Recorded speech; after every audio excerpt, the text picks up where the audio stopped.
las patas al taburete y nos sentamos, ¿qué va a pasar? Nos da la caída. Eran la tolerancia, el diálogo. Empezamos por el fundamento, que obviamente es el respeto. ¿Qué pasa?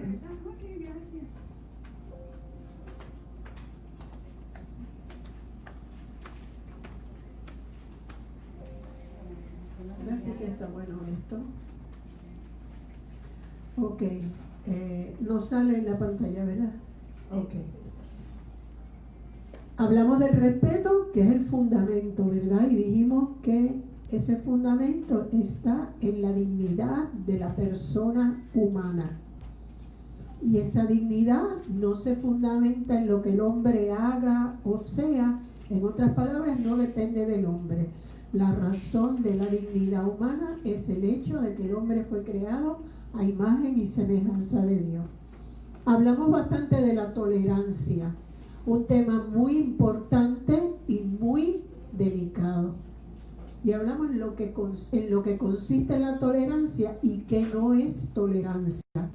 Y la responsabilidad de todo cristiano de defender su fe, ¿okay? Con el mayor respeto, y que lo fundamental en la intolerancia es no imponerle a nadie nuestra creencia sobre ningún tema, sea religioso, económico, político, social. Esas dos cosas, respeto y tolerancia, son fundamentales. ¿Para qué? Para poder establecer el diálogo. Como les había dicho, todas ellas están entretejidas, entrelazadas, y no existe una si la otra está ausente.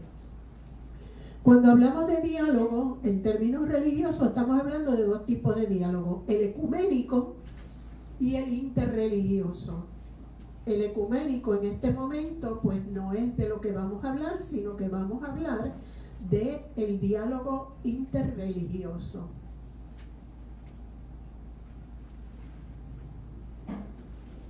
El propósito de ese diálogo es la búsqueda de la paz y la defensa de los derechos humanos. Paz y derechos humanos es un tema que concierne a toda criatura humana. Entonces no necesitamos en ese diálogo el que hayan elementos de fe, ¿verdad? Así que es un diálogo abierto a todos los hombres, incluidos los hombres que no creen en Dios o en un Dios.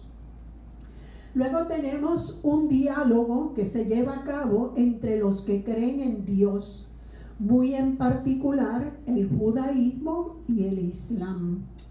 Y lo que busca es la colaboración desde los ideales comunes, palabra bien importante, ideales comunes, reconociendo lo que nos diferencia sin que ello impida un acercamiento. Siempre es bueno en el diálogo buscar aquello en lo que coincidimos. Y yo les mencionaba la vez pasada que los seres humanos tenemos muchas más coincidencias que diferencias. El problema es que cuando nos acercamos a alguien, lo primero que buscamos es la diferencia. Y ahí ponemos una barrera a ese diálogo que nos va a hacer conocer al otro tal cual es, respetarlo, amarlo y compartir, buscar el bien a través de todo lo que compartimos.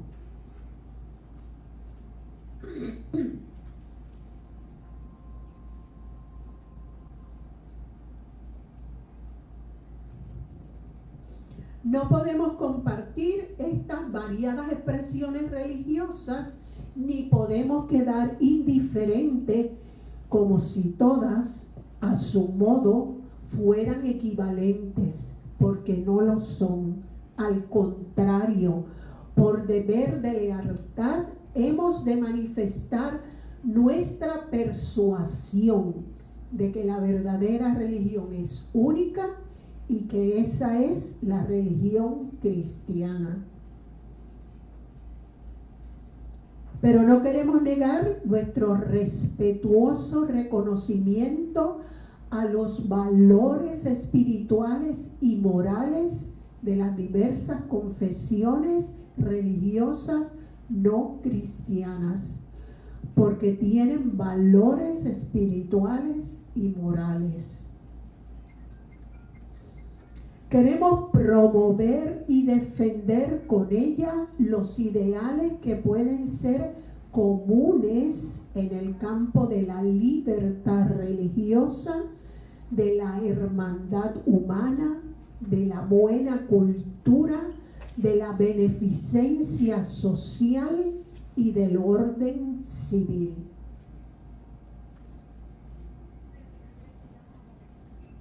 Para aquellos que no solo creen en Dios, sino también en Cristo, se da en lo que llamamos el diálogo ecuménico. Así que cuando ustedes ven ecumenismo o diálogo ecuménico, es el diálogo que establece la Iglesia con todos aquellos que creen en Cristo. Y dentro de esos, el diálogo preferencial es con los católicos ortodoxos, con los mismos católicos que están divididos y separados. San Pablo VI introduce también en su documento una palabra bien importante. Además del diálogo, introduce el término reciprocidad. Y cito: en orden a estos comunes ideales, un diálogo por nuestra parte es posible y no dejaremos de ofrecerlo doquier con recíproco y leal respeto sea aceptado con benevolencia. Uno de los requisitos para que haya diálogo es que haya una apertura entre ambos que van a establecer el diálogo para llevar a cabo ese diálogo con respeto, y tiene que ser recíproco. Si no hay esa reciprocidad, no puede existir el diálogo.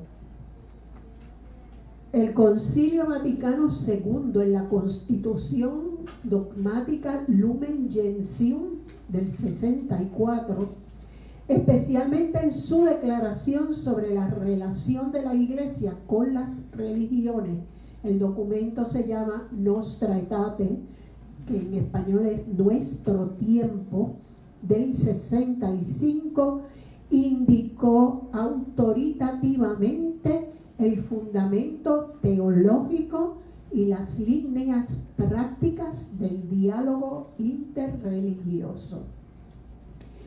Este documento es considerado la brújula del diálogo interreligioso. A pesar de que fue el más breve de todos los documentos del Concilio Vaticano II, fue bien ardorosamente discutido, intensamente discutido. Su finalidad es básicamente de índole práctica o pastoral.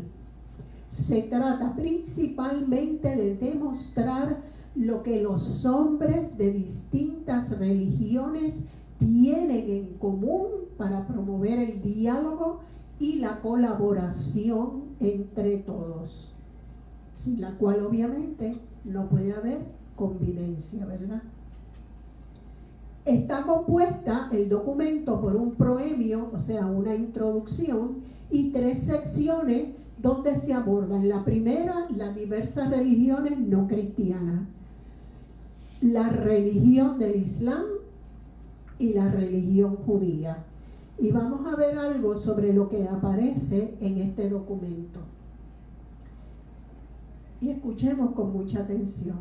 Al respecto del Islam, el concilio afirma, y cito, que la Iglesia mira también con aprecio a los musulmanes que adoran al único Dios viviente y subsistente, misericordioso y todopoderoso. De hecho, hay sobre 90 títulos que le da el Islam al Dios único. E invita a que, olvidando lo pasado, procuren y promuevan, todos unidos, ¿qué cosa? La justicia social, los bienes morales, la paz y la libertad para todos los hombres. Es importante resaltar que el reconocer que los musulmanes adoran al mismo Dios de los cristianos, no, y lo puse en rojo, no debe entenderse como un reconocimiento de parte de la iglesia que el conocimiento que los musulmanes tienen de Dios no es limitado e inexacto. En otras palabras, la iglesia entiende que el conocimiento que los musulmanes tienen del Dios verdadero es limitado e inexacto. Y a lo largo de la presentación, sobre todo el sábado que viene, estaremos dando énfasis, ¿verdad?, a lo que es semejante, pero a la misma vez a lo que es diferente. A este respecto, San Juan Pablo II, en su libro Cruzando el umbral de la esperanza, aclara, y cito: cualquiera que, conociendo el Antiguo y el Nuevo Testamento, lee el Corán, ve con claridad el proceso de reducción de la divina revelación que en él se lleva a cabo. Es imposible no advertir el alejamiento de lo que Dios ha dicho de sí mismo. Primero en el Antiguo Testamento, por medio de los profetas, y luego en el Nuevo Testamento, por medio de su Hijo. El Islam no es una religión de redención. No hay sitio en él para la cruz y la resurrección. Jesús es mencionado. Después vamos a ver que más veces que Mahoma, ¿ok? Pero solo como un profeta preparador del último profeta, que es Muhammad. Esto parece como un paralelo, como San Juan Bautista, ¿verdad?, el precursor del Mesías, que es Cristo. También María es recordada con mucho respeto, su madre virginal, pero no está completamente ausente el drama de la redención. Por eso, no solamente la teología, sino también la antropología del Islam están bien lejos de la cristiana. La finalidad de esta sección se centra, por tanto, en invitar a cristianos y musulmanes a vivir en armonía por medio de una tolerancia respetuosa, dejando atrás todos los conflictos que hayan tenido en el pasado. Y no vamos a entrar ahora, ¿verdad?, pero sabemos lo que lado y lado han hecho los unos con los otros y los otros con los unos, ¿verdad? Cuando uno guarda rencores, y dice esa frase que a mí no me gusta nada, porque percibo en ella el rencor. Yo perdono, pero no olvido. Y ese no olvido se dice de una manera donde dice que yo no eché a un lado lo que sucedió. Yo perdono, punto. Que no olvidamos las cosas que nos han pasado en la vida, como yo recuerdo cosas de mi infancia, bien pequeñitas, y se quedaron grabadas en mi memoria. Y cuando hay perdón, créanme que hasta se va olvidando. Con el paso del tiempo, los detalles de todo aquello que pasó, uno lo va olvidando, va quedando en el olvido. Sí, uno sabe que sufrió, que algo pasó que no debió haber sido lo que debió haber pasado, pero con rencores, no podemos acercarnos a dialogar con el otro. Aquí no lo dice, pero la palabra es perdonarse mutuamente. Por eso la iglesia, como les dije la vez pasada, ha pedido varias veces los santos padres perdón. Respecto a la religión judía, son muchas las riquezas que Nostra Aetate nos trae. Al investigar el misterio de la iglesia, este sagrado concilio recuerda los vínculos con que el pueblo del Nuevo Testamento está espiritualmente unido con la raza de Abraham. Pues la iglesia de Cristo reconoce que los comienzos de su fe y de su elección se encuentran ya en los patriarcas, en Moisés y los profetas, conforme al misterio salvífico de Dios. Reconoce que todos los cristianos, hijos de Abraham según la fe, están incluidos en la misma vocación del mismo patriarca y que la salvación de la iglesia está místicamente prefigurada en la salida del pueblo elegido de la tierra de la esclavitud. ¿Verdad que decimos muchas veces esto prefigura a Cristo? ¿Okay? El Señor nos lo dice claro cuando entabla un diálogo con la samaritana y le dice bien claro, la fe viene de los judíos. Palabras con no. ¿Okay? Por lo cual, la iglesia no puede olvidar que ha recibido la revelación del Antiguo Testamento por medio de aquel pueblo con que Dios, por su inefable misericordia, se dignó establecer la antigua alianza. Ni puede olvidar que se nutre de la raíz del buen olivo en que se han insertado las ramas del olivo silvestre que son los gentiles. Cree pues la iglesia que Cristo, nuestra paz, reconcilió por la cruz a judíos y gentiles y que de ambos hizo una sola cosa en sí mismo. Y sigue diciéndonos San Juan Pablo II, la iglesia siempre tiene ante sus ojos las palabras del apóstol Pablo sobre sus hermanos de sangre.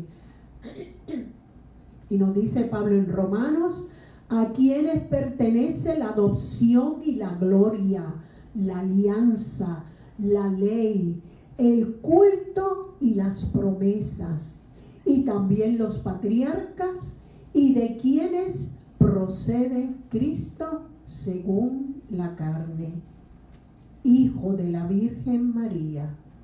Recuerda también que los apóstoles, fundamentos y columnas de la iglesia, nacieron del pueblo judío, así como muchísimos de aquellos primeros discípulos que anunciaron al mundo el Evangelio de Cristo.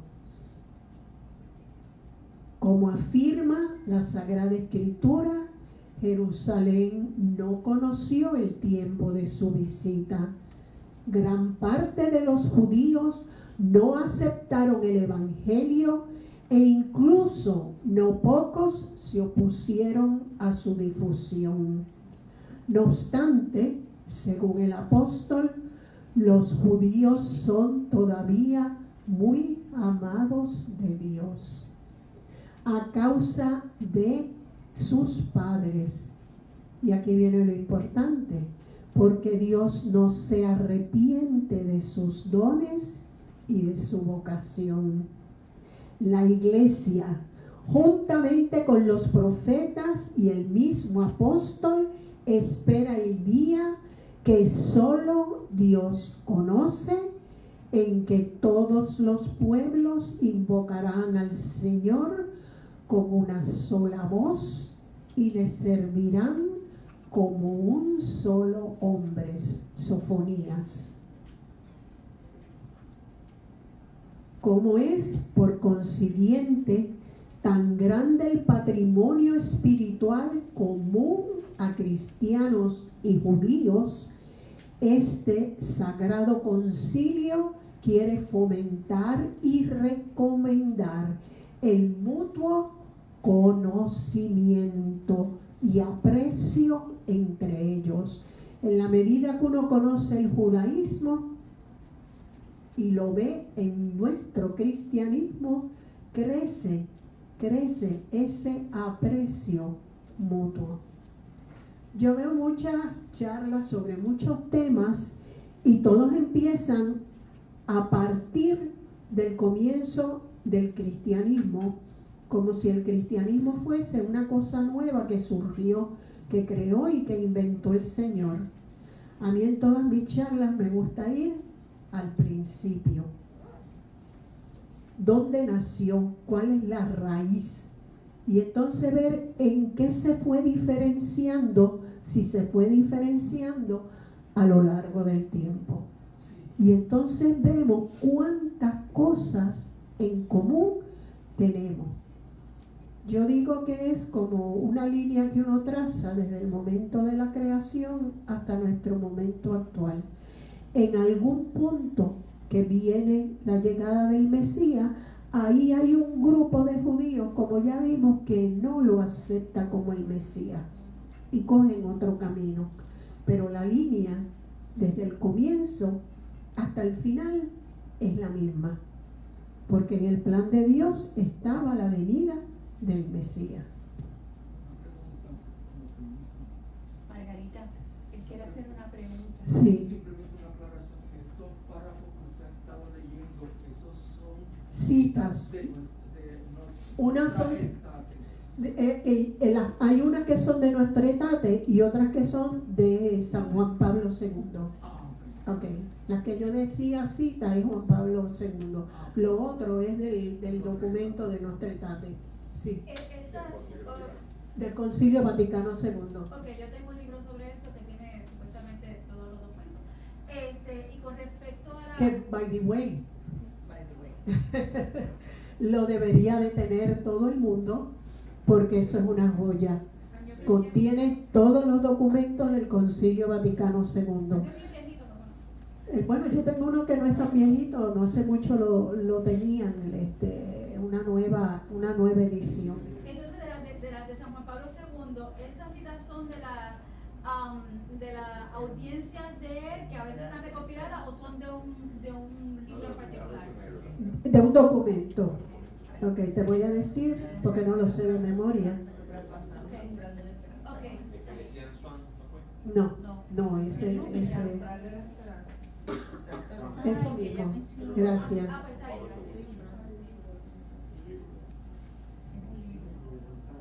Ahora se me...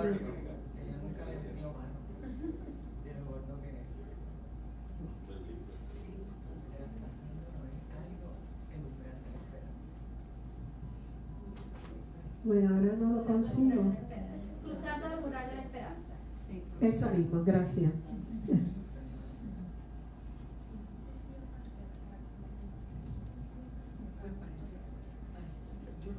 Aunque las autoridades de los judíos, con sus seguidores, reclamaron la muerte de Cristo, recuerdan las palabras, caiga sobre su sangre, sobre nosotros y sobre nuestros hijos, ¿verdad? Sin embargo, lo que en su pasión se hizo no puede ser imputado ni indistintamente a todos los judíos que entonces vivían, ni a los judíos de hoy. Y si bien la iglesia es el nuevo pueblo de Dios, no se ha de señalar a los judíos como reprobados de Dios ni malditos, como si esto se dedujera de las Sagradas Escrituras. Para los que son catequistas esto es importante. Por consiguiente, procuren todos no enseñar nada que no esté conforme con la verdad evangélica y con el Espíritu de Cristo, ni en la catequesis, ni en la predicación de la palabra de Dios. Además, la Iglesia que reprueba cualquier persecución contra los hombres, consciente del patrimonio común con los judíos e impulsada no por razones políticas, sino por la religiosa caridad evangélica, deplora los odios, persecuciones y manifestaciones de antisemitismo de cualquier tema y persona contra los judíos. Los que somos previos al Concilio Vaticano II recordamos que la situación era muy distinta antes del concilio. Es el concilio y sus documentos los que van a cambiar esta actitud.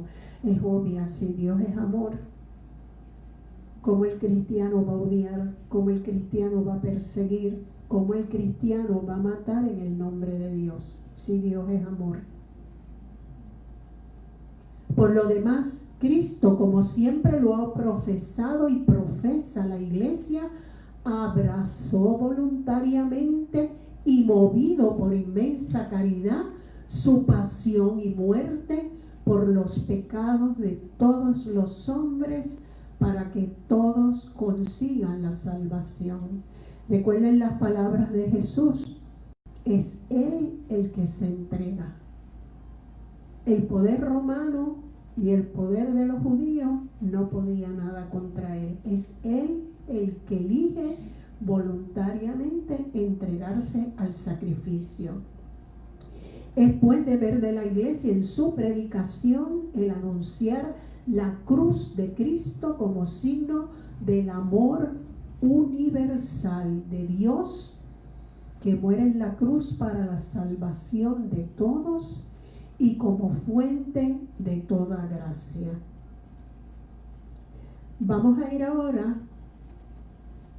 Este movimiento comienza con el Concilio Vaticano II, con San Pablo VI, pero no se ha detenido en ninguno de los santos padres. Por el contrario, si vemos los documentos de ellos y lo que ellos hablan, vemos un aumento de la Iglesia en ese esfuerzo por el diálogo, por la paz, por la comprensión. No puedo incluir todos los documentos, pero uno de los que más luchó por esto fue Benedicto XVI. Dijo tanto, hizo tanto, que si entro en él, estamos cogiendo todo un curso sobre ello, ¿verdad? Su sucesor no ha hecho menos, todo lo contrario. Los esfuerzos crecen cada día más y más, y entre la realidad que vive el mundo de hoy en día, podemos fácilmente comprender por qué es tan urgente el diálogo. Porque no puede haber ni convivencia humana ni paz si no se logra esto, ¿verdad? Como una de las metas. Y la meta más fundamental, sin imponer, vuelvo a repetir, es el mandato de Jesús antes de partir. Vayan por el mundo llevando la buena nueva. Estamos conscientes todos, no solo los apóstoles, todos, que por el bautismo todos somos discípulos misioneros. No es discípulo y misionero, discípulos misioneros. Y se leen bien el documento de Aparecida, van a ver cuánto se enfatiza esa verdad. La Iglesia tiene, y la Iglesia somos todos los bautizados, la obligación de llevar la verdad. Que los otros la quieran escuchar y la quieran aceptar, esa es la libertad de ellos que nosotros vamos a respetar. Pero en este diálogo ese mensaje tiene que estar presente, y de hecho está presente. ¿Ok?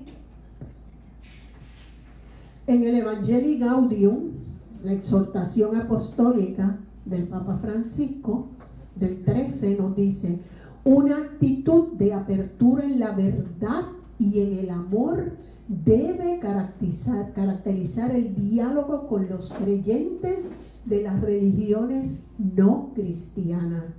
Este diálogo interreligioso es una condición necesaria para la paz del mundo. Continúa diciendo, asumir juntos el deber de servir a la justicia y la paz deberá convertirse en un criterio básico de todo intercambio.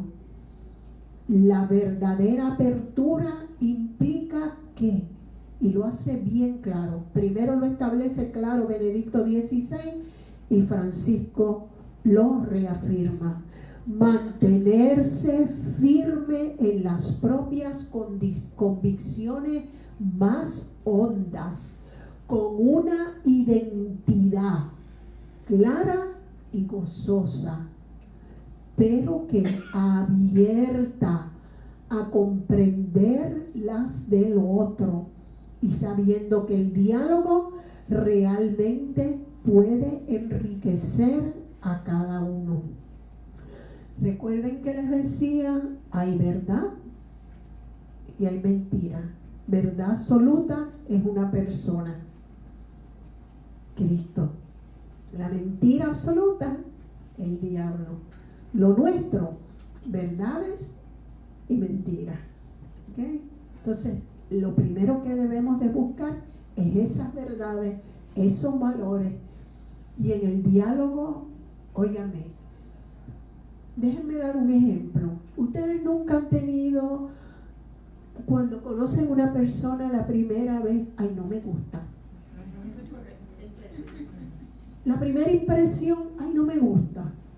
Porque por lo mismo que me fijé en todo lo que es distinto a mí y es diferente a mí y ya, uchi, ¿ok? Pero si empezamos a hablar con esa persona y a ir conociendo a esa persona, hay veces que esa persona llega a convertirse en el mejor amigo. Y en muchos casos se llegan a enamorar de la persona. Y si es hombre y mujer, se casan. Algunos quedan en la vista y otros se casan. Miren lo que el diálogo, lo que es abrirse a querer conocer al otro como el otro es. Vamos a descubrir que compartimos muchas cosas fuera de la apariencia y de lo que hace bulla y de los que buscan lo negativo, porque hay seres humanos, Dios mío, Señor, que parece que lo único que están es para buscar lo negativo y de su boca no sale nada más que lo negativo. Ok, en todo ser humano hay negativo y hay positivo. Y sabrá Dios si esa persona, yo termino amando a esa persona, ok, con un amor pleno, como lo ocurre en el matrimonio. Fíjense, o sea, se enriquece. Los seres humanos nos enriquecemos con el otro. Nosotros no somos completos, nosotros no somos absolutos. Cada uno me puede enriquecer a mí, me puede dar a mí. Yo no lo sé todo, yo no poseo la verdad. La verdad está en muchos lugares. La verdad se expresa en muchas personas porque el Espíritu Santo obra en quien quiere, cuando quiere y como quiere, para el bien de todos. Así que hay que buscar la verdad y reconocerla, y apreciarla y respetarla, y apoyarla. Todo lo que es verdad lo tenemos que apoyar con todo el corazón, venga de quien venga y de donde venga. Continúa el Santo Padre, en esta época adquiere gran importancia la relación con los creyentes del Islam. Creo que esto no necesita mucha explicación, ¿verdad? En gran medida por los grupos extremistas del Islam, ¿verdad? Y sus acciones en el mundo. Pero también porque, pues por lo que podríamos decir como una invasión, ¿verdad? O sea, lo que estamos viendo en pequeño, podríamos decir, o limitado con este grupo de personas que se han movido hacia Estados Unidos en la búsqueda de la libertad y de el pan de cada día y de mejores condiciones y calidad de vida, lo mismo han tenido que hacer los musulmanes de Irak, de Irán, de Siria, de todas estas regiones, ¿verdad? Huir por salvar sus vidas. Aquí más que nada por una persecución religiosa, que trae otras consecuencias también, ¿verdad? Pérdida de trabajo, hambre, necesidad, etcétera, etcétera, las condiciones de la guerra, y son miles y miles y miles los que han entrado, legales y ilegalmente, a Europa. Entonces, el diálogo y el respeto es importante, porque si eso no se lleva a cabo, esos grupos que puedan ser oprimidos van a estallar, porque la injusticia, el discrimen y el odio llevan al hombre a la violencia. ¿Okay? Porque así como yo quiero defender mi vida, el otro también. Así como yo quiero defender mis derechos y que se me respeten, el otro también. Y si usted acorrala a un ser humano, va a reaccionar, y va a reaccionar con violencia. Entonces, para mantener la paz, conservar la paz y lograr la paz, esto es bien importante. Por eso es que el Santo Padre dice que en este momento adquiere una mayor importancia. Continúa diciéndonos el Papa Francisco, para sostener el diálogo con el Islam, y esto es bien importante. Uno no puede establecer un diálogo interreligioso, ni siquiera ecuménico, si falta lo que el Santo Padre va a decir ahora. Está dándole continuidad a lo que ya Benedicto XVI había dicho en forma bien clara. Es indispensable la adecuada formación de los interlocutores. No todo el mundo puede sentarse a dialogar. Lo primero que yo tengo que hacer para ser leal a mi fe y a mis valores es yo conocer mi fe. Yo tengo que saber lo que ser cristiano es y significa. El fundamento de mi fe, por qué yo soy cristiana. ¿Ok? Pero tengo que conocer al otro también, porque aquel me va a estar hablando y si yo no tengo idea, voy a estar perdida en el diálogo, ¿verdad? Así que los interlocutores de ambos lados tienen que estar bien formados, no solo para que estén sólidas y gozosamente radicados en su propia identidad, sino para que sean capaces de reconocer los valores de los demás. Yo tengo unos valores y yo conozco al otro.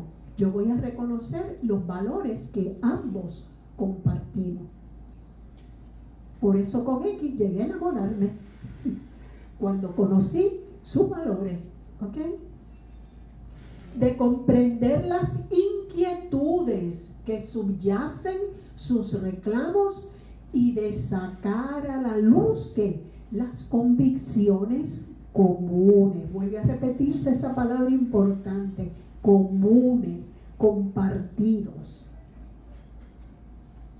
Las culturas tolerantes, y ya habíamos hablado la vez pasada bastante de eso, se caracterizan ¿por qué? Por una actitud de los individuos y de los grupos particulares que les permite convivir pacíficamente con aquellos cuyas opiniones y conductas no comparten. Como consecuencia de lo anterior, han establecido un sistema jurídico que protege los derechos de quienes profesan una religión o unas ideas diferentes de las profesadas por la mayoría de los ciudadanos. Solo a partir del siglo XVII la tolerancia empezó a ser vista como una virtud, ¿verdad? Ya hablamos un poco de eso, y la intolerancia como un defecto. Se comprende porque, como dice el estudio clásico, en las antiguas edades lo que constituía el nexo de toda la sociedad era el culto. Había una religión, ¿verdad? Y no había separación entre iglesia y Estado. Pues la religión servía como un instrumento de unificación, una base para la unificación política. ¿Quién descubre la importancia de eso? El emperador. No. No, lo vamos a ver más adelante. Okay. Ese es un error que los enemigos de la iglesia dicen mucho, que Constantino declaró el cristianismo como la religión. No. Lo que hace Constantino es que declara la libertad religiosa y detiene la persecución con ello de los cristianos. Es Teodosio, el emperador Teodosio, el que hace el edicto donde declara que la religión oficial del imperio es la religión católica.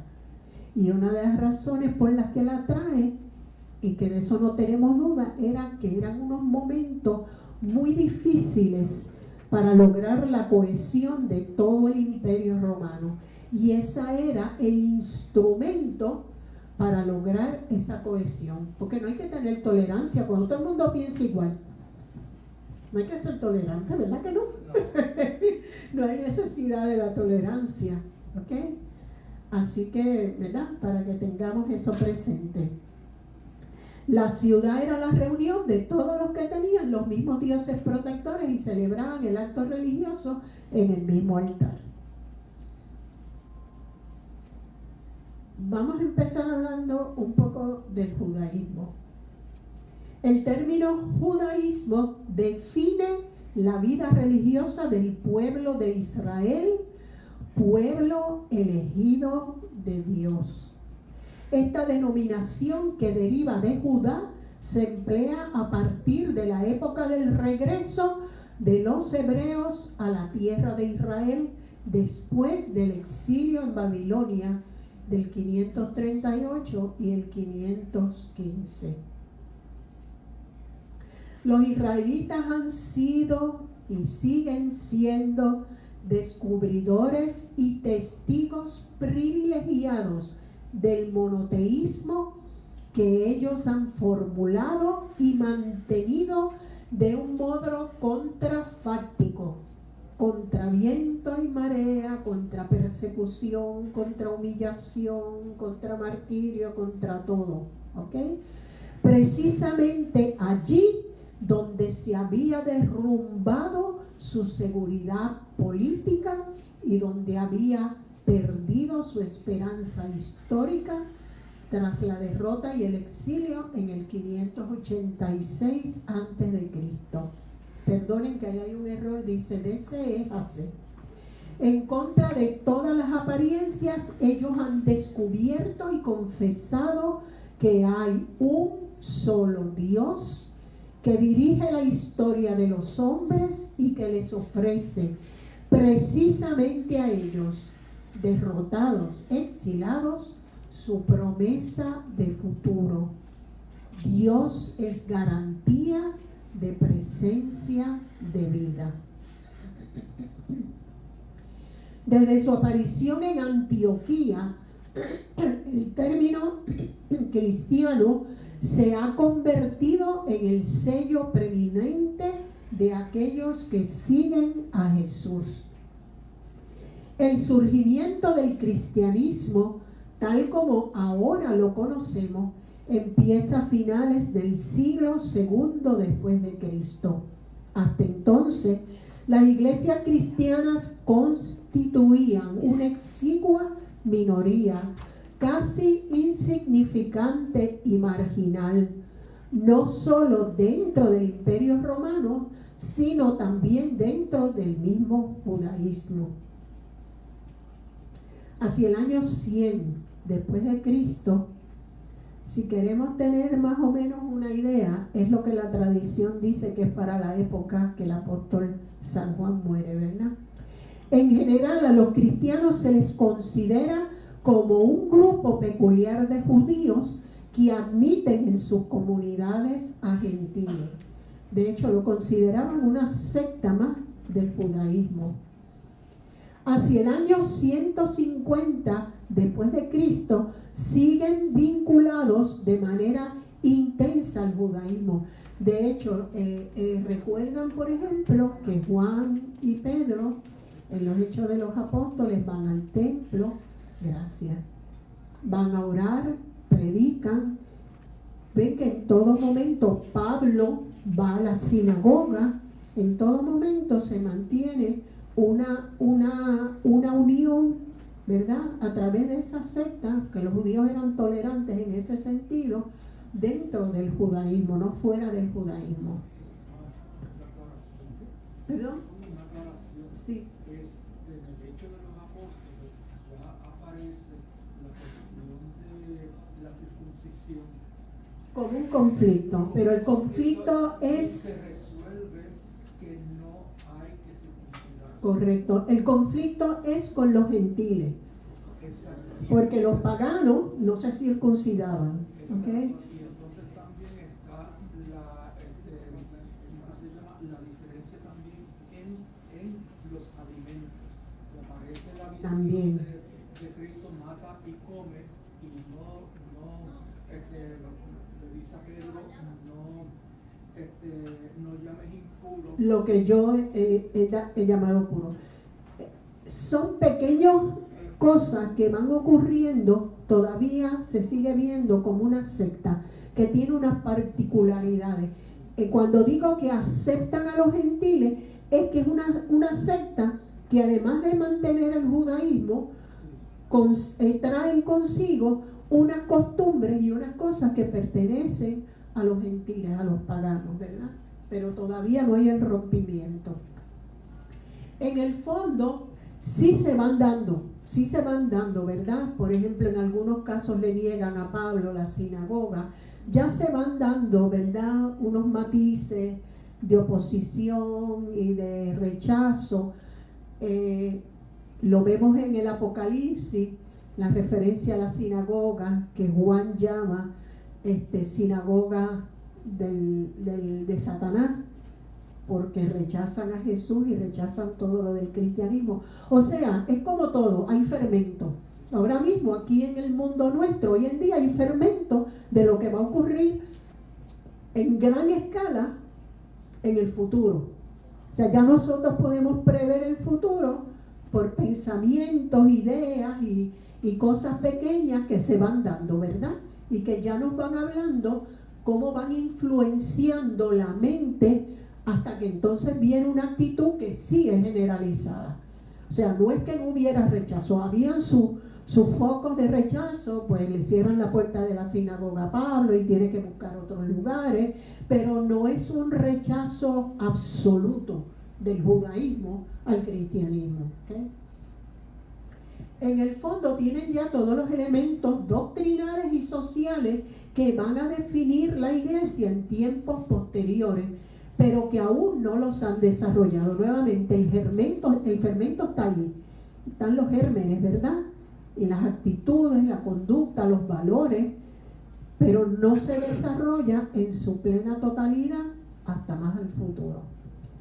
Para el año 200 después de Cristo ya comienza a separarse totalmente el judaísmo, que ahora va a ser judaísmo rabínico, poniendo de relieve los elementos doctrinales y sociales de lo que será la iglesia. Entonces ya ahí empieza a haber una escisión y una división y un rechazo del cristianismo. Y el judaísmo se va ante el temor de verse cada vez más y más influenciado para proteger lo que ellos entienden que es su fe, que es su tradición de fe y religiosa y política, social, todo.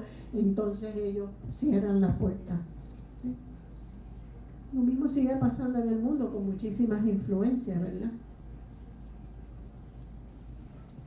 Una de las excusas que usa, perdónenme que de lo que hablo no tiene contenido político ninguno, rechazo eso totalmente, sino de una realidad histórica. Esa es una de las excusas que da Trump para no permitir la entrada. Es como nos vienen a contaminar esa visión que pone a los pueblos entonces en defensiva. Si ustedes se fijan, cada vez que se quiere conseguir algo que no es bueno, ¿qué argumento utilizan? Sembrar el miedo. Y cuando el hombre reacciona con miedo, no reacciona inteligentemente, y lo que hace es su parte animal rápido, es hacer un frente. ¿Okay?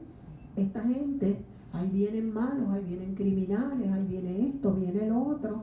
El miedo que logra el rechazo inmediato de la gente, nos vienen a hacer daño. Es lo mismo. La historia se repite y se repite y se repite, lo digo y no me canso de decirlo, no hay nada nuevo debajo del sol. Y será así hasta el fin de los tiempos. ¿Okay? Desde ese momento, el judaísmo rabínico y el cristianismo se separan y expresan de un modo consciente sus opciones, iniciando caminos distintos que se van a mantener hasta el día de hoy. En ese momento, los cristianos comienzan a ser perseguidos de una manera sistémica. Hacia el año 200, sistémico es otra cosa. Hacia el año 250 después de Cristo, constituyen la minoría más significativa del imperio. Ya se ha estructurado de un modo estricto, por ejemplo, a través de los obispos. Hacia el año 300 después de Cristo, comienzan a formar el grupo cultural y religiosamente más significativo del imperio. Y ahora vamos a lo que dijimos anteriormente. Desde el siglo IV después de Cristo, las iglesias cristianas empiezan a ser, como ya les dije, la entidad más significativa del imperio romano. En el 313, Constantino lanza el edicto de Milán, que lo que determina es la libertad religiosa. Recuerden que hasta ese momento los cristianos estaban perseguidos, ellos y cualquier minoría religiosa que hubiera. Y su edicto lo que establece es libertad religiosa. Así que quien le digan que la iglesia y que le empezó Constantino y que Constantino es el que declara el Estado, la unión de que la religión del Estado es el cristianismo, por favor, corríjanlo. Teodosio en el 380, en el edicto de Tesalónica, que convierte a la religión cristiana en la religión oficial del Imperio Romano.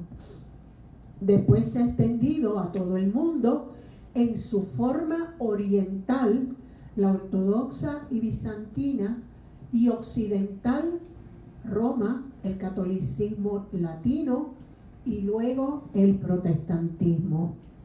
Su presencia ha sido mucho más escasa en India, China y Japón, y lo sigue siendo todavía. Por otra parte, las iglesias cristianas han perdido en manos del Islam amplias zonas de influjo cristiano en el norte de África y en el Mediano Oriente. Aquellas iglesias fuertes que vemos en el Apocalipsis, todo eso en Turquía, todo eso desaparece, ¿verdad? Y hoy son musulmanas. Ustedes a cada rato leen las persecuciones de los católicos coptos en Egipto y en todas esas zonas del norte de África, ya son minoría y son altamente perseguidas. Todo ese mapa, ¿recuerdan el mapa que vimos la primera vez? Toda esa parte norte de África es de predominancia musulmana. Y vamos ahora al término de Islam. ¿Qué significa el Islam? En árabe significa sumisión. Esa es una palabra bien importante que cuando hablamos del Islam no podemos olvidar, porque eso es lo que la define. Entendida como sumisión a Dios. El muslim es quien se somete a Dios incondicionalmente. Los musulmanes sostienen que todos los profetas, desde Adán hasta Muhammad, pasando por Abraham, Moisés, David, Salomón, Jonás, Juan el Bautista o Jesús, fueron musulmanes y predicaron el Islam. Todos fueron dóciles a la voluntad de Dios y predicaron la sumisión a Dios. Pero en un momento dado se dejaron influir y dejaron de ser musulmanes. Pero desde el momento, el momento en que Mahoma se considera el último profeta y la ley transmitida por él como definitiva para la humanidad, el Islam es por autonomacia la revelación mahomadiana. Las leyes de los profetas anteriores quedan o bien confirmadas o bien abrogadas, de modo que las que se dicen sus seguidores ya no son plenamente musulmanes. No se han sometido completamente a la voluntad divina al no reconocer al último de los enviados de Dios. El siguiente sábado les voy a mostrar citas del Corán, citas del Antiguo y del Nuevo Testamento, para que ustedes vean semejanza y diferencia entre ambos y puedan ver esto más claro. Desde Mahoma en adelante, el Islam es de los que lo reconocen a él como profeta. La declaración de fe del musulmán es que cree en Alá y en su profeta Mahoma. No se separan las dos cosas de su fe. Históricamente, ¿en qué año nace o surge Mahoma? 600 y pico. Bueno, sí, pero fíjense, ellos dicen que lo primero es el Islam. ¿En qué basan eso? En esto que yo les he dicho, que según ellos, desde Abraham todos han sido musulmanes. Lo que pasa que en el camino se dejaron contaminar y entonces dejaron de ser musulmanes. Esa es la visión que Mahoma lleva, ¿ok? Pero nosotros sabemos muy bien, y yo se los enfaticé, que los que inician, los únicos iniciadores del monoteísmo y defensores del monoteísmo es el pueblo judío. Luego surgen los cristianos. Yo a veces ese surgir es lo que da la impresión de que estamos entrando en algo nuevo, y no estamos entrando en algo nuevo. Es que el Mesías esperado llega, que para distinguirse del judaísmo se les llama cristianos, porque son los que creen que Cristo es el Mesías prometido al pueblo elegido. Por eso nosotros nos llamamos el nuevo Israel, ¿okay? Y llamamos la nueva alianza, pero es un continuo. Es esa revelación que es continua, que no se interrumpe. Sí. Muchos de los hebreos o judíos que se han convertido al cristianismo han expresado y expresan que no han dejado de ser judíos, sino que sencillamente pues son cristianos porque es no la revelación, sino que es la culminación del judaísmo. Para ellos es el verdadero judaísmo, el verdadero judío es el que acepta la venida del Mesías. Y se hacen llamar cristianos judíos, judíos cristianos, y hay algunos que seguramente usted a lo mejor ha leído de ellos, y algunos también, hay algunos que son bastante famosos, se han distinguido bastante, sobre todo a través de Estados Unidos, por su testimonio. Su testimonio de conversión y su testimonio de fe. Santa Benedicta de la Cruz era judía. Sí, es una de las más famosas, Edith Stein. Lo que pasa es que como que yo por lo menos, o sea, no había enterado hasta hace unos años acá. Y yo creo que es que no nos enteramos, ¿me entiendes? Las conversiones son continuas. Sí. Las conversiones son continuas. Y han sufrido Oh sí, oh sí, oh sí. Parientes que no les perdonan. Lo mismo que los musulmanes que cambian su fe, los persiguen para matarlos, su propia familia.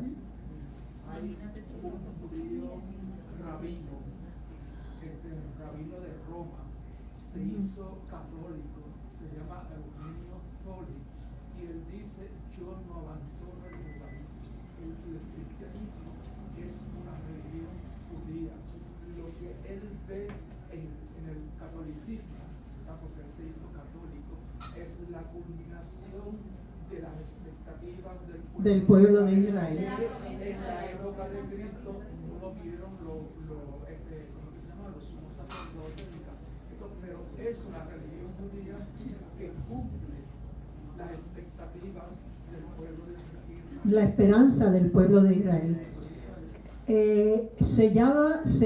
Se bautizó en la iglesia como Eugenio por su relación con Pío XII, que era Eugenio Pacelli, que era su nombre, por las acciones contrario a lo que se ha querido decir cuando se ha empezado el proceso de Pío XII, que fue no responsivo al sufrimiento y a la persecución del judaísmo y no enfrentó a Hitler. Es bien importante, miren, hay una película, no la tienen en este momento, pero sobre Pío XII, donde se ve todo esto. Y fue el conocimiento de este rabino judío en su relación con Pío XII, todo lo que Pío XII hizo, toda la obra de amor en silencio que él hizo, protegiendo y salvando a miles y miles de judíos, que él profundiza la fe de Pío XII a través, fíjense, a veces lo único que nosotros tenemos que mostrar, el testimonio que desgraciadamente es el que menos damos, es el amor de Cristo. ¿Por qué decía en Hechos de los Apóstoles, mira cómo se aman? Dos cosas que son testimonio movieron la conversión de miles. El amor que se tenían los cristianos entre sí y el gozo y la alegría ante el martirio. Aquí tiene que haber algo más, porque esto no es de este mundo, esto no es humano. Amar al enemigo no es humano, no es ley del mundo. Aquí hay algo. Y que reciban el martirio con gozo, alegría, con canto. Aquí hay algo. ¿Ok? Entonces a veces no hay que llegar a las palabras. La primera llamada, si lo entendiéramos y que pidiéramos al Señor la gracia de poder proyectar a los demás a través de nosotros la realidad del amor de Cristo. Porque lo primero que va a mover es la presencia de ese amor. El convencimiento de ese que está dando amor a los demás. Y después entonces se busca la verdad. Y él encontró la verdad y pidió ser bautizado en la Iglesia Católica con el nombre de Eugenio, por Eugenio Pacelli, que era Pío XII. Muy bonito, uno de los tantos. Y Pío XII no solo ayudó directamente, era autorizando a que sacerdotes y religiosas le dieran protección, los movieran, los escondieran, los alimentaran. O sea, salvó a muchos judíos. Era un hombre muy educado, brillante, hizo eso mismo, hizo lo que tenía que hacer. Porque él decía, si yo ataco a Hitler, Hitler va a desquitarse en los cristianos y va a perseguir a los cristianos como está persiguiendo a los judíos. Pero hablaba, tiene más radiomensajes que documentos escritos. Pero en esos radiomensajes, con mucha diplomacia y mucho tacto, enviaba el mensaje. Y Hitler, que no era bruto, los entendía. Y su meta era asesinar a Pío XII y apoderarse del Vaticano. Gracias a que en eso invaden los americanos, él se salva, porque había ya quien estaba allí con el propósito de matar a Pío XII. Y él lo sabía, y estaba esperando que lo hicieran. Pero él no iba a claudicar, pero no lo podía atacar abiertamente, porque ponía en riesgo no su vida, la vida de los cristianos. Sí. Soli, yo acabo de leer la autobiografía de él. Muchos italianos también ayudaron a esconder a judíos, y el Papa también abrió los conventos y los monasterios y todas esas cosas en toda Italia, pero mayormente en Roma, para esconder a judíos. Sí, sí. De hecho, hay muchísimos testimonios, incluyendo Golda Meir, o sea, personas bien influyentes dentro del judaísmo que agradecen y dan testimonio de cómo él salvó a miles y miles y miles de judíos. De hecho, hay una cosa bien interesante, que los últimos papas siempre han tenido una relación muy estrecha con el pueblo judío. Juan Pablo II tenía amigos judíos. ¿Saben cómo le llaman? Nuestros hermanos mayores.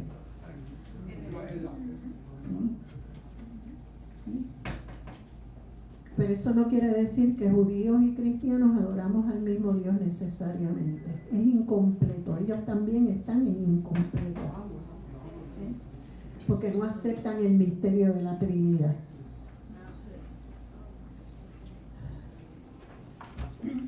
Ok.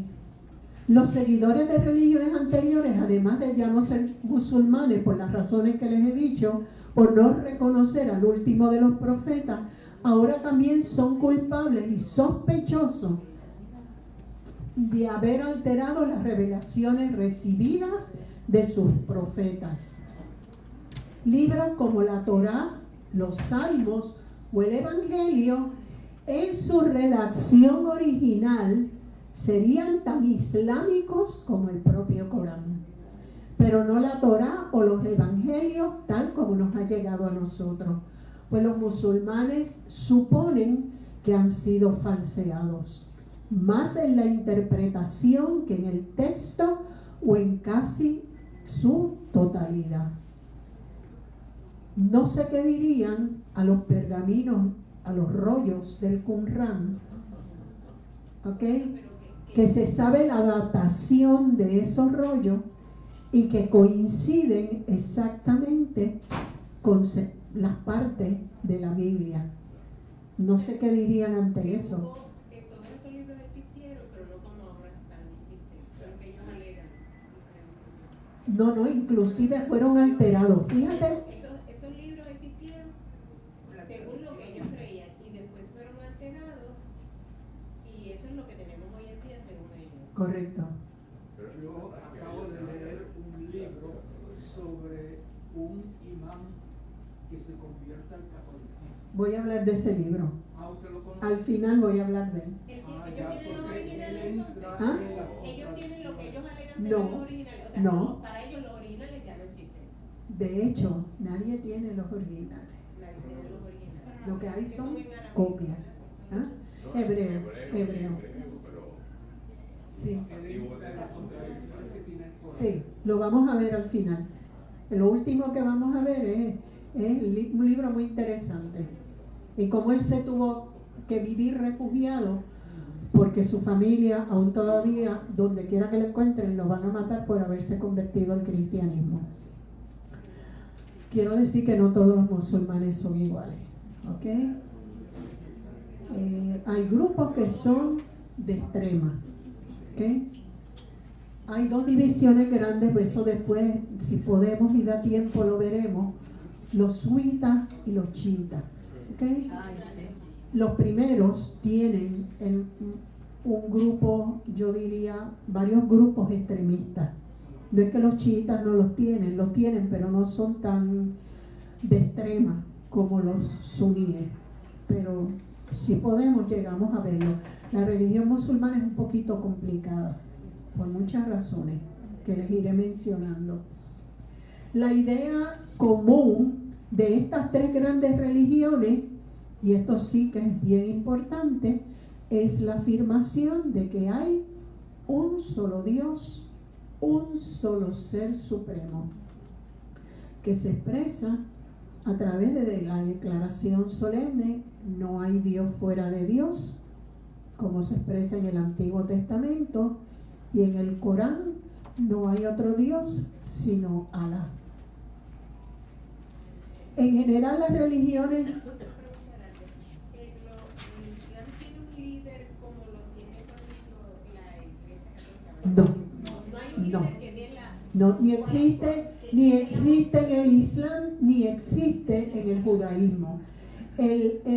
Los grupos extremistas islámicos y los sunitas van tras la búsqueda de la elección de un califa, y que ese califa sí sea un líder de todos los musulmanes, También sería un líder civil, o sea, no religioso. religioso nada más. Fíjate que uno de los problemas grandes, bueno, después de la Segunda Guerra Mundial, esto en términos generales, se desarrolla el concepto de la democracia, se empiezan a desarrollar las democracias. Una de las cosas que Estados Unidos y sus aliados quieren llevar la democracia a estos países musulmanes. Y en ese llevar esa democracia se comete un error bien grande. O sea, un error que tuvo sus consecuencias. Volvemos a lo mismo: si tú no conoces, no metas el pie, porque lo puedes meter en un pantano. ¿Okay? Existía en ese entonces, en estos países, dictadores, criminales, contra los que los países democráticos querían tumbar, sacar, para que surgiera la democracia. ¿Cuál es el problema? Que no surgen líderes. Estos líderes eran laicos, musulmanes, pero laicos. ¿Cuál es el problema? Que al derrocar a esos, surgen líderes musulmanes religiosos, y algunos de ellos de extrema. ¿Ok? Y ahí es donde viene el desastre que hay ahora mismo. Las luchas terribles en Libia, en Irak, en Irán, porque por lo mismo que son grupos diferentes, luchan, se establecen las luchas por el poder entre ellos, por la supremacía de uno sobre otro. Entonces el remedio, no sé si ha sido peor que la enfermedad. ¿Okay? Sí, sí. Porque recuerden que los orígenes de todos los pueblos semitas estriban.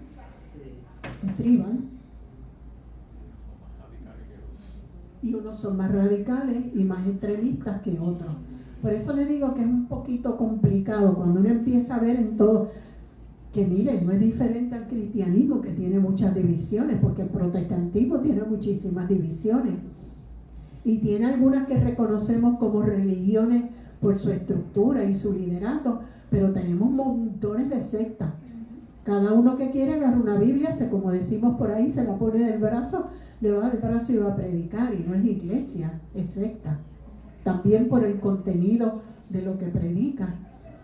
Y si vamos al judaísmo, también hay divisiones en el judaísmo. Hay los ortodoxos que son bien conservadores, pero hay otros muchos grupos. Algunos que se distancian bastante de los grupos ortodoxos. Pero yo diría que el Islam tiene otra serie de cosas que lo hace todavía mucho más complicado. Perdonen, la vez pasada eligieron seguir y no hacer la merienda, pero siéntanse en libertad de si en algún momento necesitan tomarse un cafecito o comer algo, pues se levantan un momentito, van y regresan, ¿ok? ¿Ah? En general, las religiones afirman que el hombre en su origen ha sido creado por Dios. Todas dicen que el hombre ha sido creado por Dios. Ese Dios es creador. Y están llamados a una vida eterna feliz. Lo que va a diferenciar es en qué consiste esa vida eterna feliz, ¿verdad? Desde el punto de vista histórico, esta es la realidad y la vuelvo a repetir, el judaísmo es el descubridor de la visión monoteísta de Dios. ¿Por qué? Porque Dios se revela. No es que el judaísmo se lo sacó de la manga, es que Dios se revela. Concibe a Dios de manera estrictamente personal y trascendente, a diferencia del Islam. Figura central que actúa en la creación y en la vida de los hombres. Y fíjense que la pregunta es, ¿un solo Dios? ¿El mismo Dios? Tanto en el judaísmo como en el cristianismo, Dios es conocido por su actuación a lo largo de la historia de la salvación que se describe en la Biblia. Lo reconocemos como dueño y señor de la historia. Para el judaísmo, Dios resulta de tal forma trascendente que la humanidad nunca podrá conocerlo o comprenderlo del todo hasta que lleguen los tiempos mesiánicos.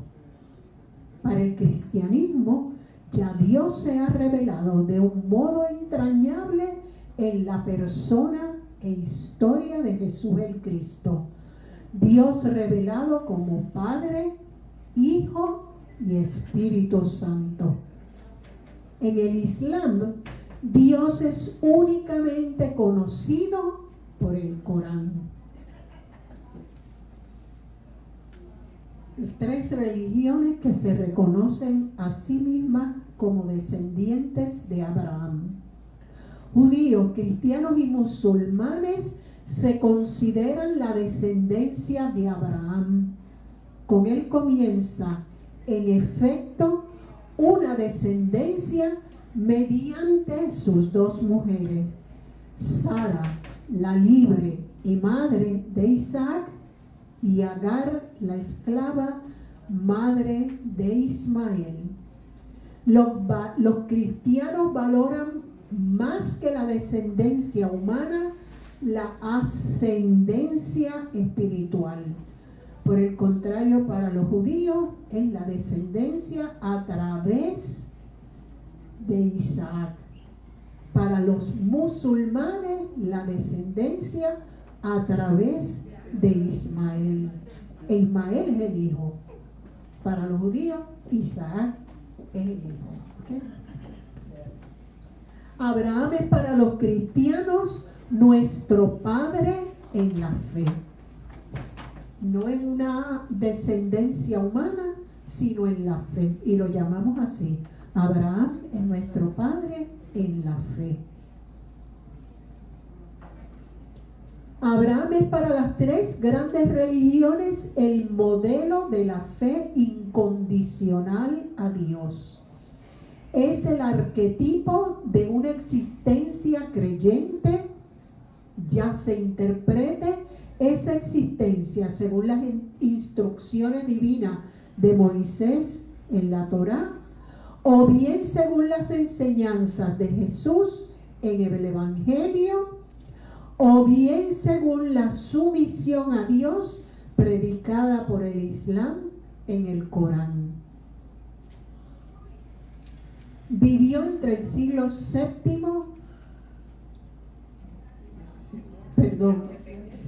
en el 17 al 7 antes de Cristo. Abraham rompió, su tiempo exacto no se conoce, rompió con el pasado pagano de su entorno y su figura está vinculada al principio de un camino religioso que sigue definiendo y motivando a sus seguidores. Es un ejemplo. El texto más importante en el judaísmo está en Génesis 12, versículos del 1 al 3. Yahvé dijo a Abraham: vete de tu tierra y de tu patria y de la casa de tu padre a la tierra que yo te mostraré. De ti haré una nación grande y te bendeciré. Engrandeceré tu nombre y sé tú una bendición. Bendeciré a quienes te bendigan y maldeciré a quienes te maldigan. Por ti se bendecirán todos los linajes de la tierra. Con la llamada Abraham comienza para la Biblia judía la historia propiamente dicha. Dios aparece y habla ya no como Dios personal de la historia israelita. Este es para los judíos el Dios verdadero que se revela en profundidad, entrando en diálogo de elección y alianza con los hombres a través de Abraham y sus descendientes, especialmente los judíos. Cita del Éxodo: dijo Dios a Moisés: yo soy el que soy. Y añadió: así dirás a los israelitas: yo soy me ha enviado a vosotros. Siguió Dios diciendo a Moisés: así dirás a los israelitas: Yahvé, el Dios de vuestros padres, el Dios de Abraham, el Dios de Isaac y el Dios de Jacob, me ha enviado a vosotros. Este es mi nombre para siempre, por él seré invocado de generación en generación. Es el Dios que se define a sí mismo como un Dios personal. Pero no les ordenó sino que sirvieran a Dios, rindiendo culto sincero como hanifes. La palabra hanif y los hanifes indican a aquellos que sirven a Dios rindiéndole culto sincero o exclusivo. Se trata de afirmar el monoteísmo. Para el musulmán, Abraham fue un hanif. Y sigue diciendo el Corán que hicieron as-salá, oración, y dieron el asaque. Esta es la religión verdadera. Una de las dificultades del Corán y del árabe es conseguir una traducción correcta. Muchas veces se traduce asaque por limosna, pero no era limosna, era es una asignación específica de una cantidad en relación a los ingresos. Si tus ingresos son hasta tanto, esta es la cantidad que tú vas a dar. Es como el diezmo. Es como el diezmo. Es como la contribución también, que uno paga una cantidad, 1% a base de lo que gana. Solo que este dinero va dirigido a la caridad, hacia los pobres y hacia apoyo de la misma fe, ¿verdad? Pero no es limosna como tal. La limosna, la definición de limosna es otra distinta al asaque. Esto es una cantidad específica. Vamos a ver las diferencias en la visión de los profetas. Los profetas son los hombres de Dios más significativos de las religiones monoteístas. En el judaísmo es históricamente la primera de las religiones proféticas. El profeta es un hombre comprometido, es el hombre de la presencia histórica de Dios. Sabe que Dios dialoga con el hombre y que ese diálogo está abierto hacia un futuro. Es decir, hacia la manifestación total del sentido de la historia en que Dios se manifiesta. En el judaísmo podemos distinguir 3 tipos de profetas. Los profetas carismáticos, que son los que no dejaron nada escrito. En otros casos se les llama los profetas anteriores. Hombres de Dios que escucharon la palabra y la proclamaron al principio de la historia del pueblo abriendo así la presencia de Dios y fijando su voluntad. Los más conocidos de este periodo de tiempo son Natán, que lo vemos con David, Elías y Eliseo, y se extienden desde el siglo X hasta el siglo VIII antes de Cristo.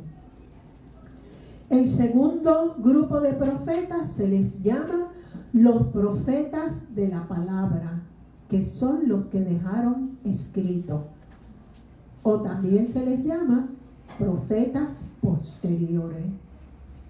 Estos son los formadores de la religión israelita. Son hombres de palabra que transmiten en forma de oráculos, y vemos que dice: así habla Yahvé, oráculo del Señor, los que han sido fijados en los libros que llevan sus nombres, no necesariamente que los escribieron ellos. Esos profetas se extienden desde el siglo VIII con Amós y Oseas y culminan tras el exilio, siglo V antes de Cristo, con Zacarías y Malaquías. Se les llama también profetas sociales, sobre todo Amós. Si leen el libro de Amós, ven sus escritos, son escritos donde habla de cuestiones mayormente sociales. Entre ellos se destacaron de un modo especial los tres mayores: Isaías, Jeremías y Ezequiel. Luego tenemos los que se llaman profetas apocalípticos y tardíos.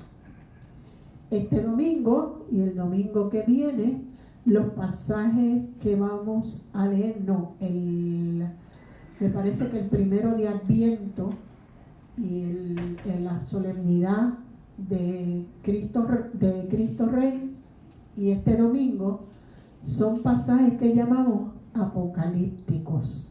¿Okay? Así que en el Evangelio hay pasajes apocalípticos. La profecía en Israel no es un término cerrado.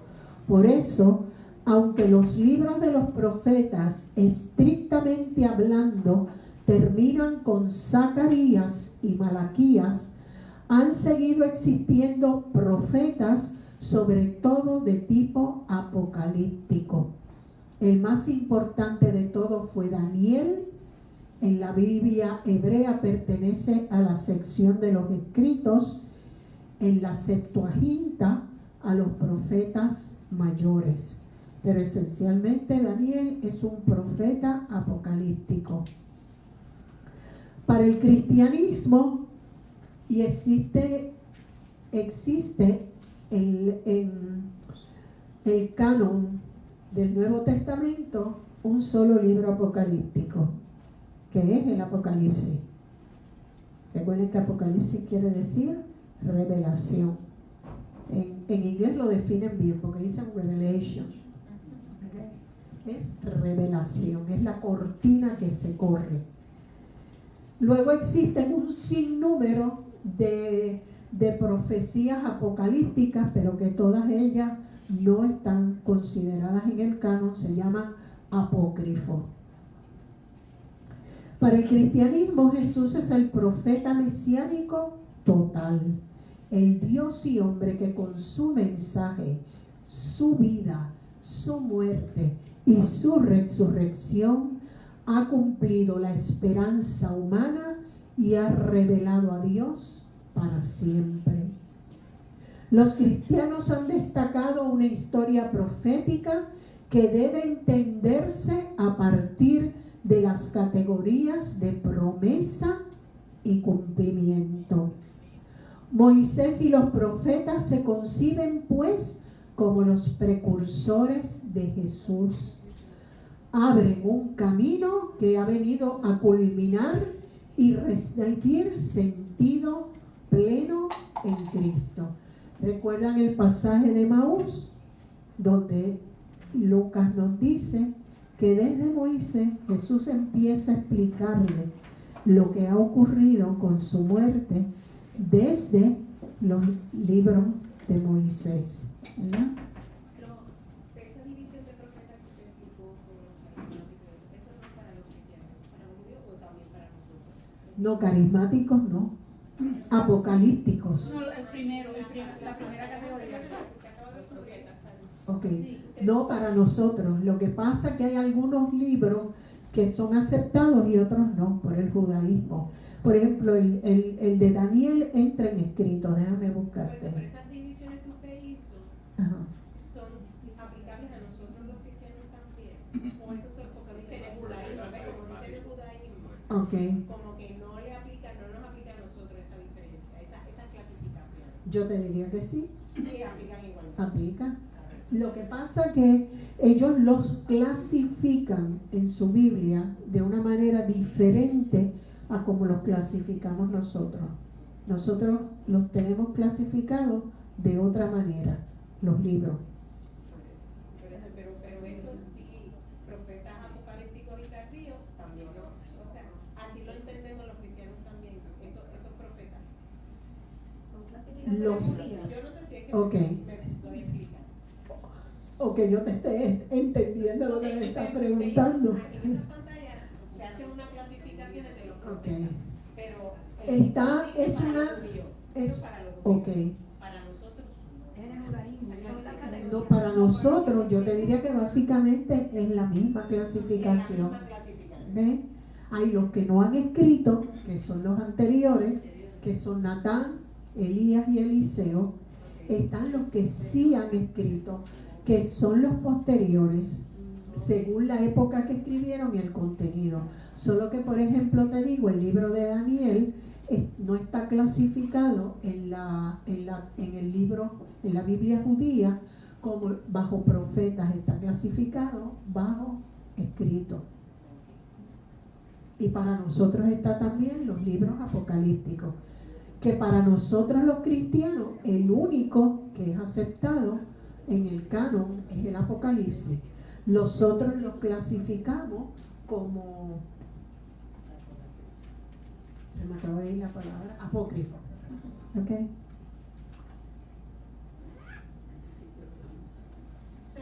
Pero ahora yo me confundí.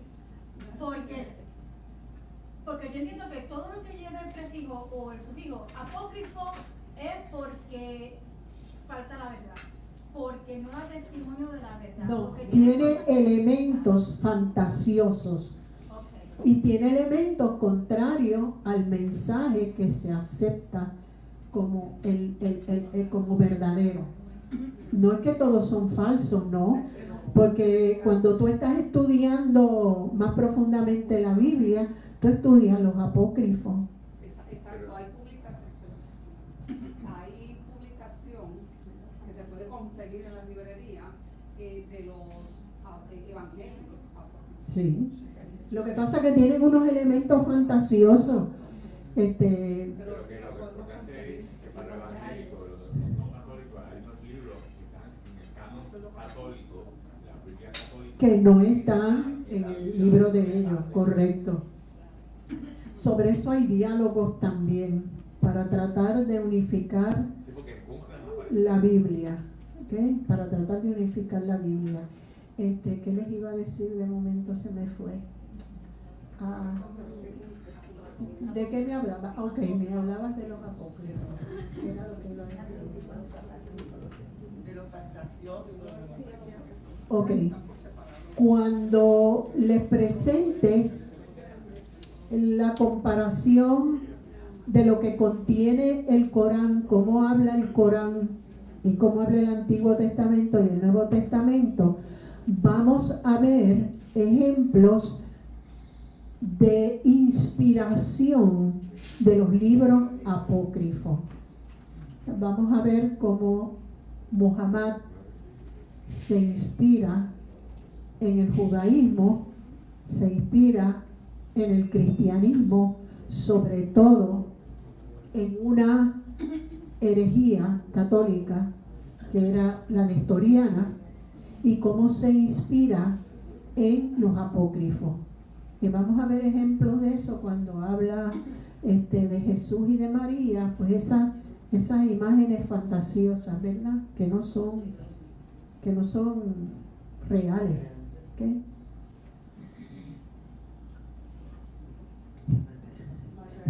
Ajá. Y cuando hablan de el canon, que hay libros que no están en el canon. En la lista oficial. En la lista oficial, porque no se acepta que su contenido Que no es, aporta nada a no solo que no aporta, que su contenido no es veraz. ¿Eh?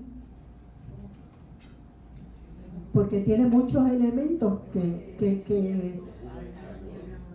ay Dios, yo creo que la palabra correcta es eso, fantasioso. O sea, cosas que tú las lees y tú dices, ¿y qué sentido tiene esto tampoco en la fe? O sea, fíjate que San Juan nos dice que Jesús hizo muchas otras cosas y dijo muchas otras cosas y compartieron con él también muchas otras cosas, pero estas se han escrito porque son necesarias para ayudarnos a conocer la verdad. Y el propósito es conocer la verdad, no leer cosas de fantasía, ni ilusorias, ni por el estilo. En uno de esos apócrifos están todos estos arcángeles mencionados, que hay gente que les rinde hasta, hay virgen devoción, ¿ves? No voy a entrar en ese tema. A veces tenemos que distinguir a quién adoramos. ¿Quién es el que es?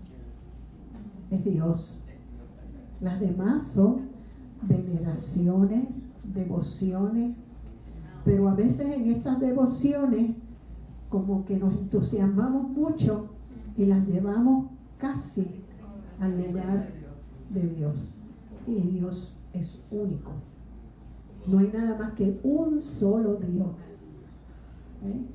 Le iba a preguntar de una de las páginas anteriores que yo no entendí esto de que como que para el islamismo solo todo se desprende del Corán, que era la última. Correcto, esa es la única fuente. Ellos no ven un Dios que está. No es un Dios personal. No es un Dios personal, no está con nosotros. No es ese Dios que dialoga continuamente.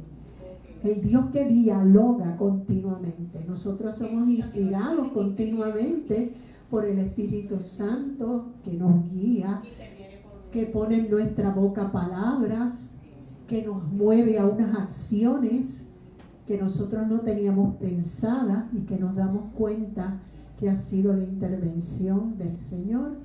Es un Dios que vela y está con nosotros continuamente. ¿Okay? Esa no es la visión de Él. Todo lo que tienes que creer es lo que está ahí y no puedes salir de ahí. ¿Okay?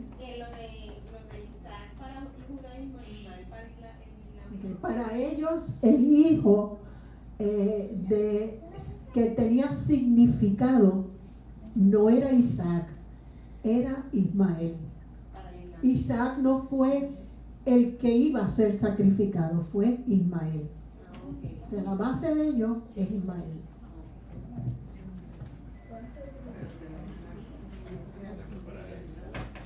Para el Islam. Isaac era el hijo de la promesa a Abraham, es Isaac. Para ellos el hijo de la promesa para Abraham era Ismael. Sí, el hijo del esclavo. Esa es una de las cosas que ellos deben decir que fue alterada en la Biblia. Sí. Sí. Y hay datos.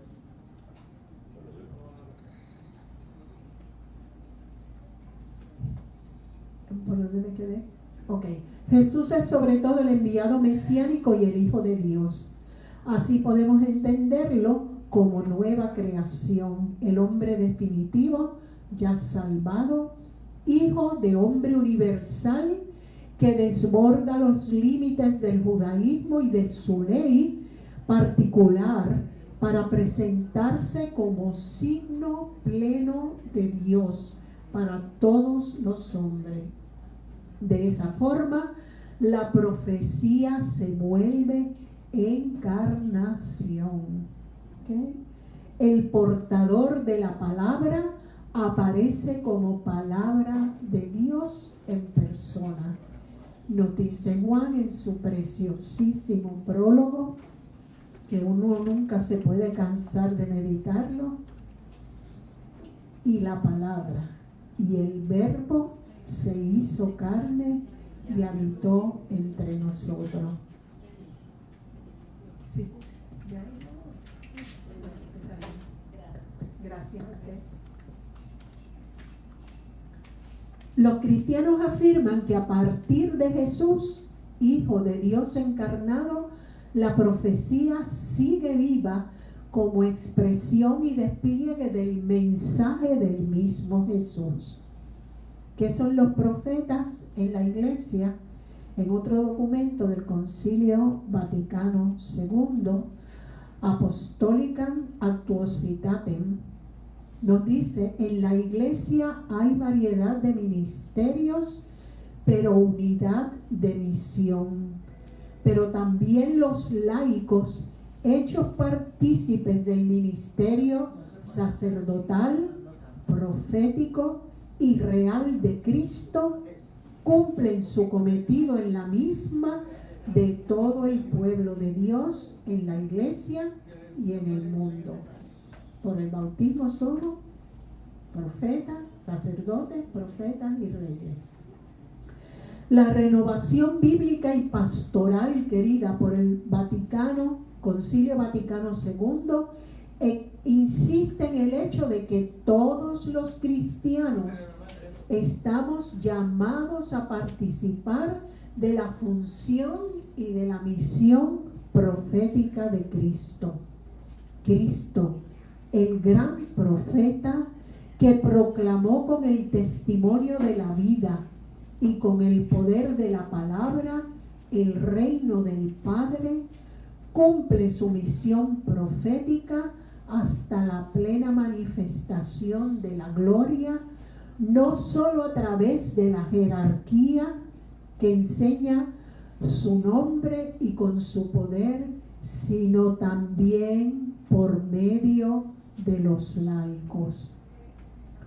Todavía esto muchos laicos no lo conocen, no lo entienden, no lo cumplen. A quienes constituyen testigos suyos y les dota del sentido de la fe y de la gracia de la palabra, para que la virtud del Evangelio brille en la vida diaria, familiar y social. El Islam no admite gradación o progreso salvador entre los profetas. Y cito: decid, creemos en Dios y en lo que se nos ha revelado, en lo que se reveló a Abraham, Ismael, lo ponen primero, Isaac, Jacob y las tribus, en lo que Moisés, Jesús y los profetas recibieron de su Señor. No distinguimos a ninguno de ellos y no nos sometemos a Dios. Y nos sometemos a Dios. ¿Okay? Recuerden, Islam es sometimiento. Cuando veamos el libro de esta persona, vamos a ver que esto no es 100% cierto en cómo ellos ven a Jesús y hablan de Jesús y presentan a Jesús. O sea, que ellos no le dan gran importancia. No. Fíjate que la importancia de ellos es Mahoma. Mahoma ha nivelado de esta forma a los profetas, presentándolos como representantes y testigos de una misma actitud de fe monoteísta y sometimiento a Dios. A su juicio, todos han dicho lo mismo, aunque esa doctrina ha podido ser desfigurada por sus seguidores, judíos y cristianos. Solo él, Mahoma, heredero de todos los profetas, recogiendo de forma clara y total lo que han dicho los viejos profetas, especialmente Abraham, Moisés y Jesús, puede presentarse y se presenta como sello de la profecía, revelador del Corán eterno para los hombres. Esta es la fe profética: creer en Dios y en su juicio. En ella se incluyen las escrituras, todas las antiguas se contienen en el único Corán. Los profetas enviados de Dios que culminan en Mahoma, y los ángeles que son signo del misterio de Dios. Ella se expresa en la oración como sumisión al único Dios, y la limosna, y vuelvo a aclarar, ¿verdad?, la traducción de limosna, como expresión concreta de justicia y solidaridad humana. A juicio de Mahoma, la profecía se ha cumplido y se incluye en el Corán. Pero Ya. para ellos Mahoma es un profeta también, o sea, ellos Para Mahoma es el profeta. El profeta. Fíjate que creo en Alá y en Mahoma su profeta. Él es la culminación. ¿Ok? Ya seguiremos con las otras semejanzas y diferencias el sábado que viene.